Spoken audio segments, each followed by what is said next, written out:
This video is for all of my overthinkers out there.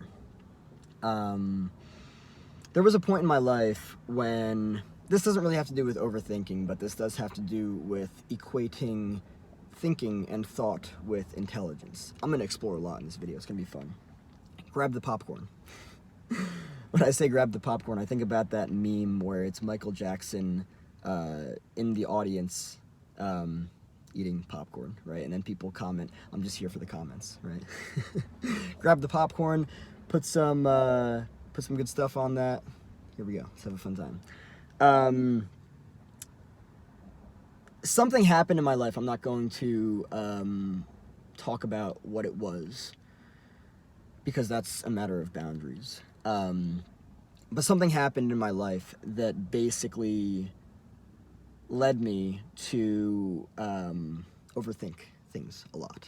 Like, so much so to the point where, like, I'm paralyzed and I don't do anything, actually. You ever, like, overthink things so much that you think more than you do and you end up actually not doing anything at all?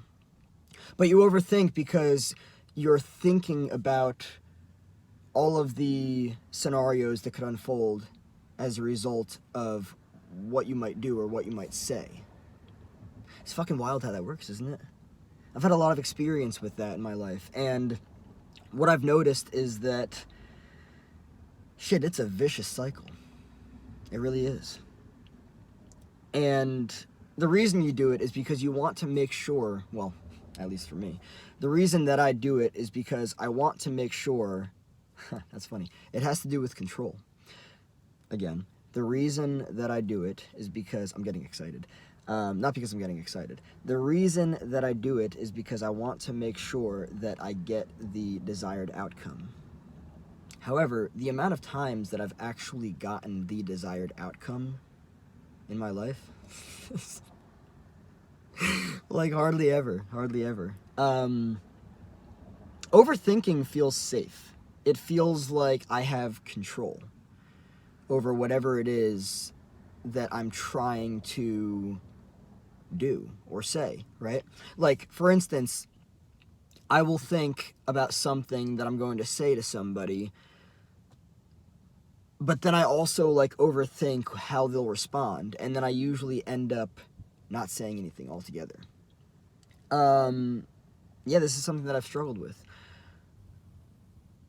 And then I used to think that thinking a lot or overthinking was associated with intelligence. I actually used to think that I was, like, very smart for thinking as much as I did, and thinking as deeply as I did, right? However, in the times that I have cut the overthinking and I've actually moved forward with action, it's helped me to realize that overthinking is rather obsolete, because it's an unnecessary utilization of mental and emotional energy. And then when I finally do say or do the thing that I was overthinking, I actually realize how unimportant it is, right? And I think that that's really the key here. The recognition of how, like, I'm gonna say something. I'm probably gonna speak for a lot of people when I say this, because I know that I've struggled with this. Not only does the mind overthink, but what I found is that it also makes an exceedingly and drastically bigger deal of things than things really are, right? And it's like, after something, I don't know, ends, after I come out of something, after I finally decide on something, I look at it and I'm like,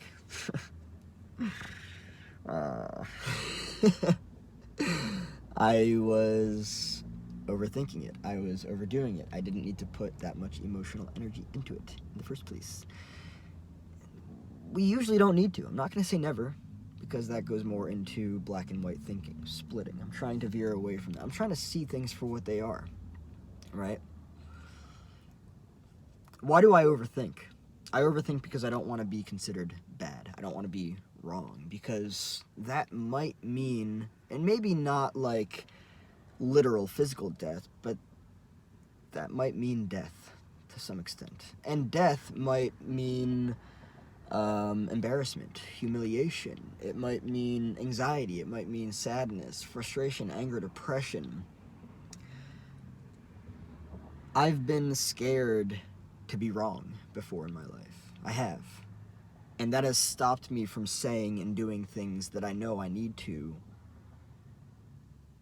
get me to a specific point. Oh, you don't want to talk about money because you know it'll lead to somebody telling you that you don't have enough and that you're poor and that you're just focused on money and that you're, you're this or that, right? So you overthink because you overanalyze what it is that they're going to say, and then you just don't say anything at all, right?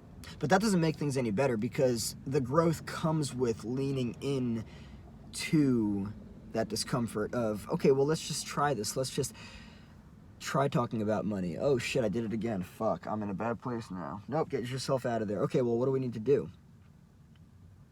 Actually, a lot less than you think you do, right? And what is required is to establish a better understanding of what it is that you need, what it is that you're doing, why you're doing what you're doing, right? I think that the overthinking, the overanalyzing, which leads to paralysis, I guess you could call it analysis paralysis, right? There's a deeper root there. Anxiety doesn't happen for no reason. Depression doesn't happen for no reason. I mean, okay, I guess that some things might be genetic, but even I believe, and based in science, I think that this has to do with epigenetics.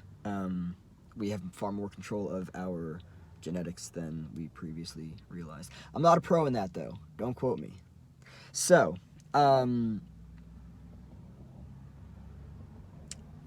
what I've come to learn is that I overthink and overanalyze, and then therefore become I overthink, it's going to be like a tongue twister.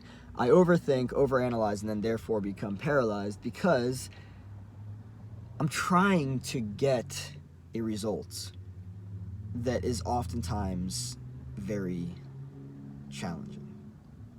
And it's challenging because I usually know what's going to happen if I bring something up, so therefore I don't bring it up. Or I try to figure out a different way to bring it up, right? But then whenever I do finally say or do the thing, it's like, oh, it wasn't that bad. And I think that that's like the hallmark of this entire thing, is like, oh, it wasn't that bad. It wasn't that bad. You gotta sit with the overwhelm. You've got to sit with whatever it is there, because you're clearing out, you're digging out stuff, right? So you just got to sit with it, right? Realize that it's not actually death. It's not actually the worst fucking thing in the world. It's just saying something, doing something, right? And if it triggers the other person, then shit, that's the other person's problem, right? Yeah, I've spent a lot of time overthinking, overanalyzing, and therefore being paralyzed. So when you overthink everything and it leads to feeling paralyzed, what I'm learning to do now, and I'm not perfect, what I'm learning to do now, nor do I intend to be, perfection's not real. Perfection's not real. If nobody told you, it's not real. It's not. Just wanted to clarify that. What I'm trying to do now is just remember that, like, yeah, the volcano might explode, right? Pompeii might happen, right? And this structure that you're trying to hold in place safe might fall apart, and that might feel overwhelming. but after you come out of it, you realize, oh, that wasn't so bad. That's literally what I've noticed about life. Like, one fucking thing after another. Things that I've had anxiety about, things that I've been worried about. When they finally fucking happen, I look at them and I'm like, oh, shit. You really weren't that fucking